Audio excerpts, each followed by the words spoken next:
Transmitting from the Mojave Wilderness in Joshua Tree, California, now is the time for Desert Oracle Radio, the voice of the desert.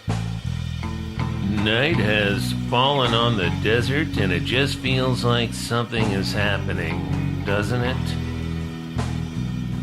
I was out on the trail yesterday and I saw a half dozen people. I saw some people I actually know.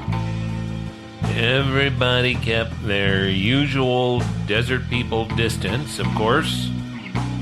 Only the dogs are allowed to break that protocol. But it was good to see some humans, good to talk to somebody besides the dog and the Roomba.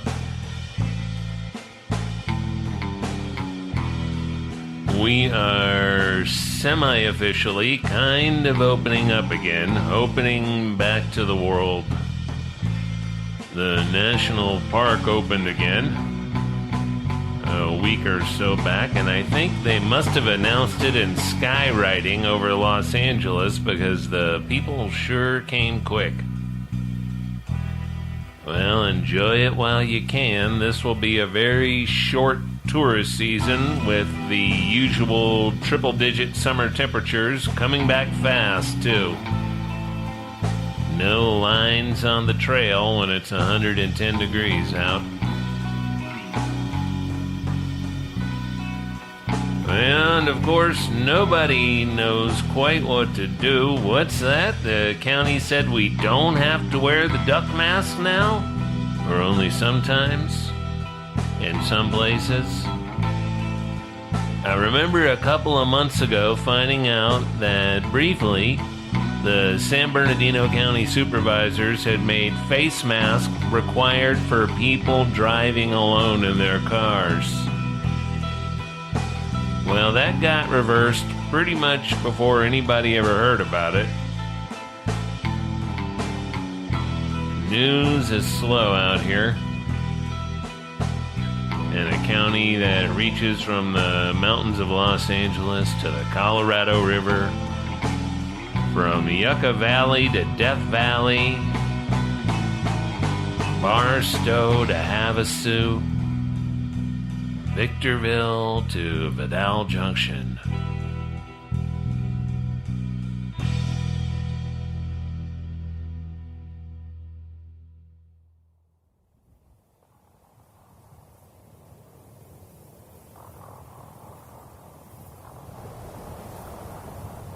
You can stand in San Bernardino County and throw a rock at the casino in Prim.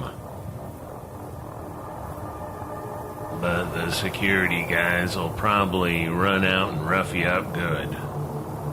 No matter what side of the state line you're on, only two kinds of cops you should not mess with. And that's the casino cops and the Area 51 cops. Both operate under their own special code, which is one of routine violence and insanity.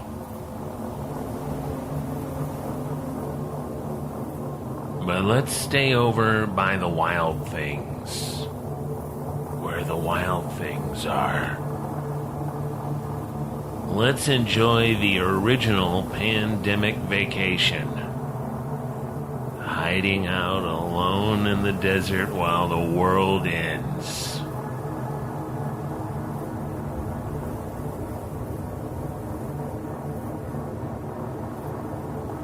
Welcome to Joshua Tree National Park, what we call nature's thorn cup. While the law and the custom is to leave no trace, which makes it especially challenging for search and rescue, the fact of the matter is that you'll be going home with a little something from here. And not necessarily an STD, not at times like this.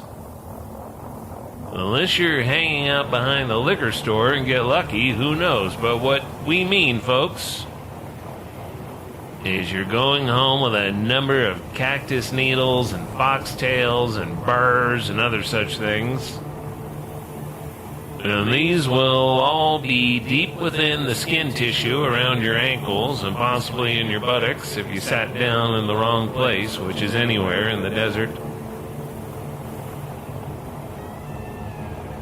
Doctors recommend something to dull the constant pain. Something like a cup of whiskey. You can also take a hot bath and wait for the skin and muscle to loosen and fall from the bones. Add salt and chili powder to taste. We like to remind our visitors to this desert wonderland that each of the terrible little creatures who live under the rocks and somehow get into the toilet and also like to crawl inside your sleeping bag have just as much right to exist here as you do. Here on Earth, I mean. They have more right to be in the national park because they, like all native flora and fauna, were put here by the ancient desert gods so very long ago. You know, we've always had a powerful relationship with the snakes and the scorpions and the ravens and the coyote. Such things are etched onto the columns of the oldest archaeological site in the world.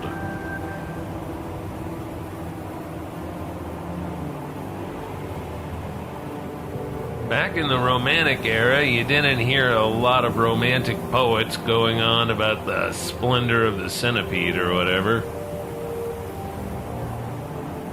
They tended to spill their rhapsody over the rare white roebuck, the fir tree,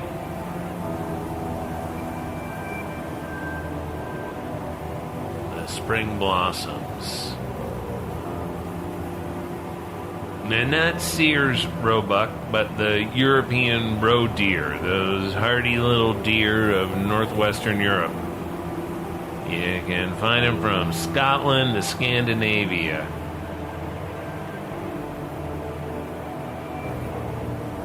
Well, let's talk for a minute about Sears roebuck. Why not? Who's gonna stop us? We're on our own out here now.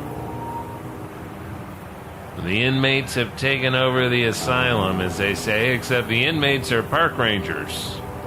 Something like that. It's a riddle. Sacred riddle. Alva Curtis Roebuck, born back in January 1864 in the small town of Lafayette, Indiana. Well, he went on to become half of the biggest name in retail history.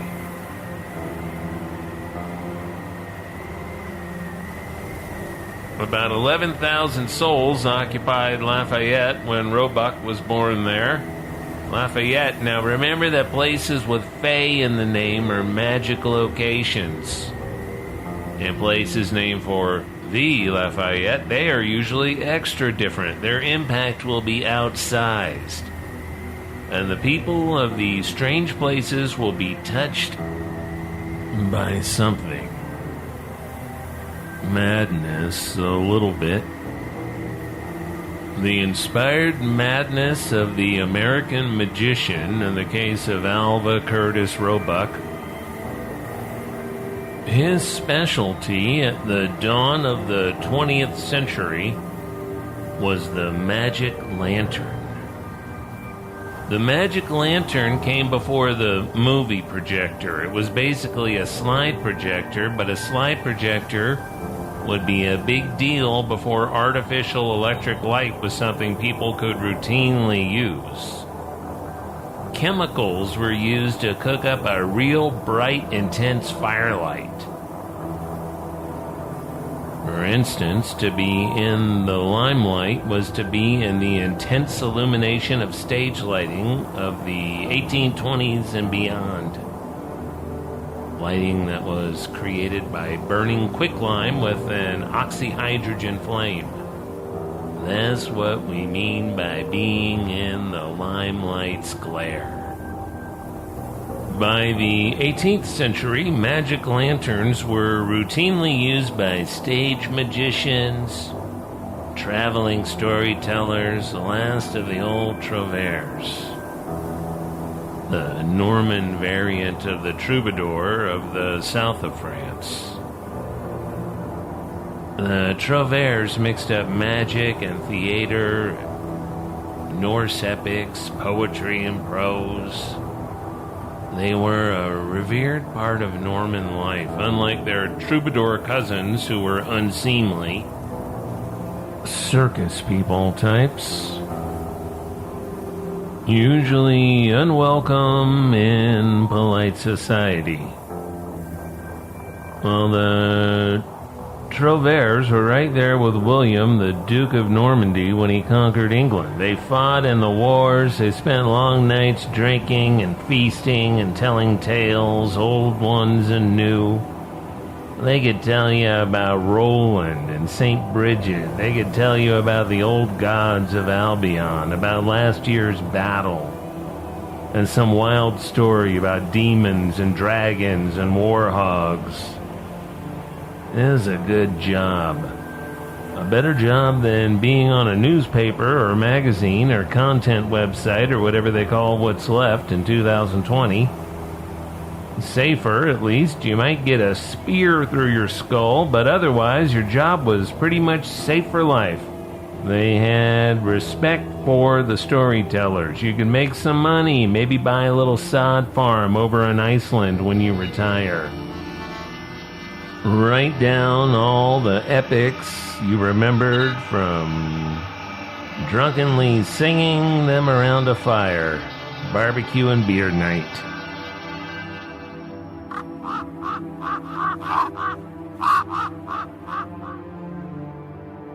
So the magic lantern was a known tool of the illusionist, the performer. And they had them in the elaborate Masonic temples. Skeletons projected on the smoke, the elaborate ritual. You know, it was George Washington who made Lafayette a Mason at Valley Forge. As soon as the ritual was complete, he gave Lafayette a crucial military command. With a mail-order catalog from Sears and Roebuck, such wizard's tools became little luxuries for the home. Curious devices to entertain visitors, make the neighbors jealous. We tend to look at the past as a stack of old books, or maybe a shelf of old VHS tapes, and DVDs and CDRs as the eras get closer to our own. Each brief era both stranded in time and assumed to be content with itself, with some sort of good old days. But people have been absolutely desperate for some home entertainment pretty much since the beginning of people.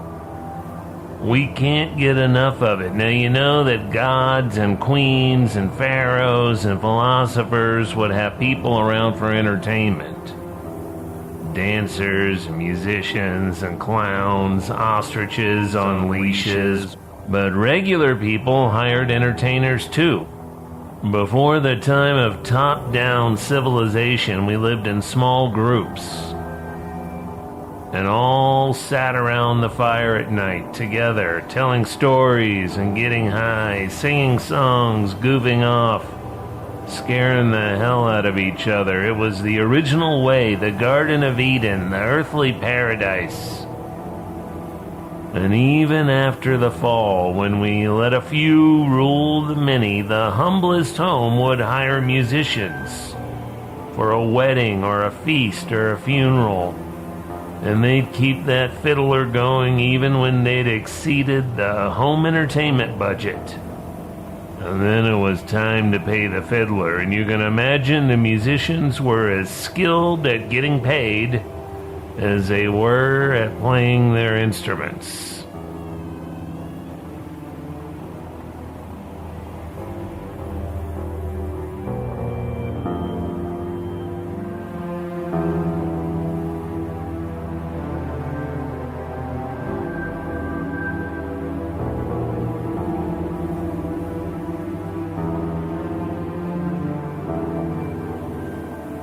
When the new religion came to Northern Europe, for example, the way to get the people to church was to throw a festival every 7 or 10 days. Work stopped, the ale flowed, and the musicians and pantomimes and puppet shows and traveling groups of actors and tumblers would all show up, paid for by this or that landlord. Maybe a little gift from the bishop. And people would wake up in the hay with their pants down and think, that was fun. I'll go to church next week, too. More or less. That's not a complete history. But we all love some entertainment now and then. So when the big Sears Roebuck catalog starts offering these amusements to the general population by mail order, well, it was a big hit. Roebuck's department of the department store had all the gadgets, the watches and the jewelry, eventually record players and home movie projectors. Then he left Sears and invented the Woodstock typewriter for Emerson Typewriter Company, where he served as president and inventor. Samuel Clemens lost nearly his whole fortune trying to market an improved typewriter. But his machine did not actually work. It was like what's-her-name with the blood drop machine. But Roebuck's typewriter did what it was supposed to do, and so the Emerson Typewriter Company in Woodstock, Illinois, was, along with another typewriter company in town, making half the world's typewriters in the 1920s. Anyway, the stock market crash of 1929 forced Roebuck out of semi-retirement in Florida, back to work at Sears, and he wound up writing the story of Sears Roebuck and Company, the history of this American institution. And then he became a performer, a performing storyteller, traveling from one Sears store to the next, across the country throughout the 1930s and into the 1940s. Always with an enthusiastic public turnout. I can't find any film clips of Alva Curtis Roebuck doing these history presentations, but I bet he used all the technology he helped create and market. Movie projectors and music players and optical illusions. Now, we'd mentioned the outsized influence of small towns with strange names. Lafayette, Indiana, a place that even today has about 72,000 people, is a fairly small town, a good hour from the next semi-big city. And listen to all these characters out of this one little town. There's Karen Black from Easy Rider and Nashville and Five Easy Pieces and Family Plot and Come Back to the Five and Dime, Jimmy Dean. Sidney Pollack, Oscar-winning director, famous actor, Axl Rose and Izzy Stradlin from Guns N' Roses, John Purdue, founder of Purdue University, which is the local college in Lafayette, and before the takeover, it was Shawnee territory. Prophet Rock is just north of town. The Battle of Tippecanoe, all that horror.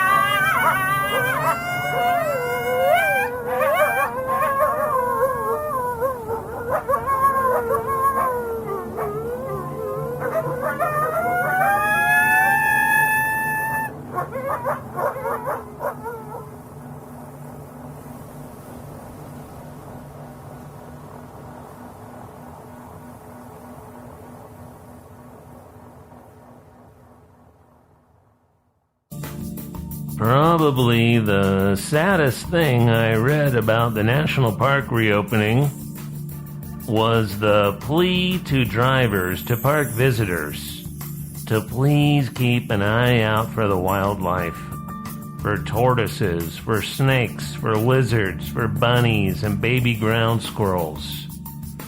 Because in these past months, with the national park closed, the wild animals who live there got accustomed to being able to cross the road in the place they live, their native habitat, without worrying about getting run over by an RV America rental or a Tesla or whatever.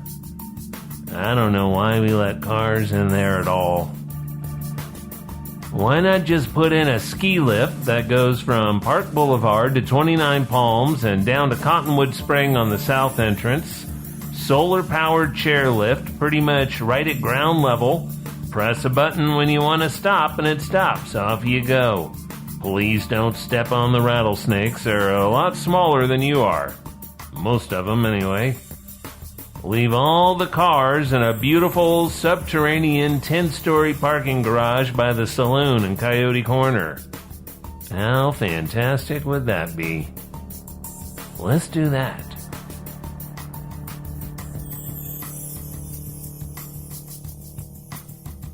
Now let's real quick open up the mailbag. The Desert Oracle mailbag. I want to thank you all for the cards and letters, and totems and trinkets. I got a nice package from Jason and Mandy Boland.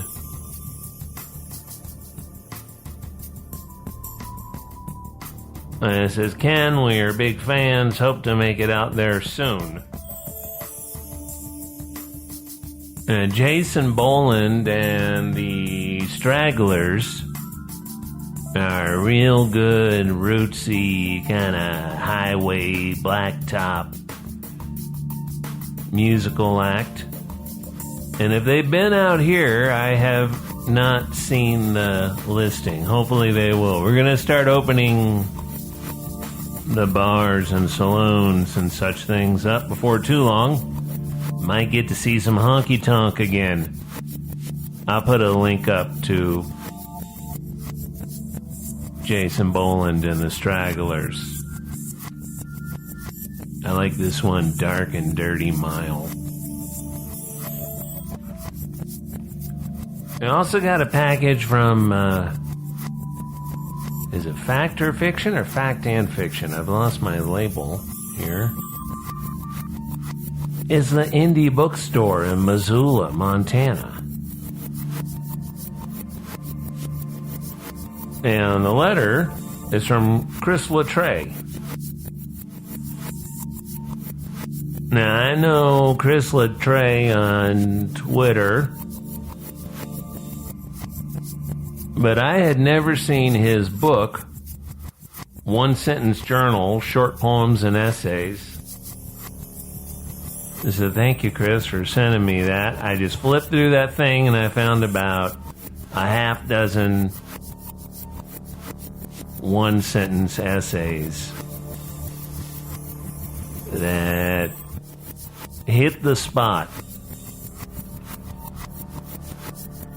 Hello, Ken. Happy COVID-19 emancipation. If that day has also arrived for you there in the high desert, it has here in Montana, for better or worse, but I can't help but feel we are jumping the gun on this one. I suppose there are many people who think it makes us look tougher than everybody else, and if there are two things Montanans seem to care about, they are, one, looking tough, and two, counting how many generations their families have been here. It's asinine, but it's a beautiful place and I love it.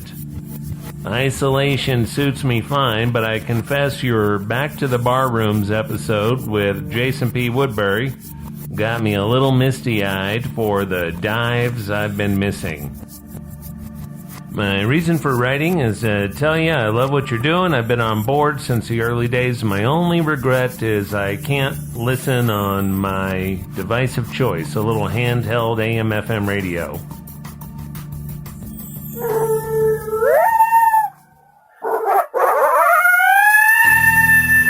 Maybe someday. Now then Chris says, I've considered ripping off your entire concept, podcast, field guide, etc., and doing a northern version. But that's me at my best as an idea guy. It's the follow-through I struggle with. Well, Chris, I tell you what, it won't be ripping it off if we make a business arrangement. You know what I mean? The Intermountain West Oracle something or another. We'll talk about it when I get up there. Thanks for the stuff. From Amboy to Zzyzx and across the great Mojave wilderness, this is Desert Oracle Radio. We broadcast from Joshua Tree on Friday nights, locally from KCDZ 107.7 FM, and on a handful of West Coast public and community radio stations, including Pacifica Radio's KFCF 88.1 in Fresno in the Central Valley. Catch us on the radio when you're driving up Highway 99 or the 5 at night. Or listen on Snoqualmie Valley 104.9 FM. You know where I'm talking about. Winding up that 2-lane from Carnation to Duval to Snoqualmie Falls. Washington State. What kind of fantastic trees they got growing up here. Not Joshua trees, that's for sure. Or listen on the new Lookout Station FM coming out of the hills over Burbank, California. You know, that's where K-Rock 1500 AM was back in the day in Burbank. Rodney on the Rock went on the air back in August of 1976. He's still on Sirius XM on Sunday nights these days. 6 p.m. West Coast time on Channel 21, The Underground Garage. You ever see that documentary about Rodney? Well, you can get the Desert Oracle podcast through all the usual outlets, and we have a Patreon set up as well. It's how we pay the bills, especially since the pandemic.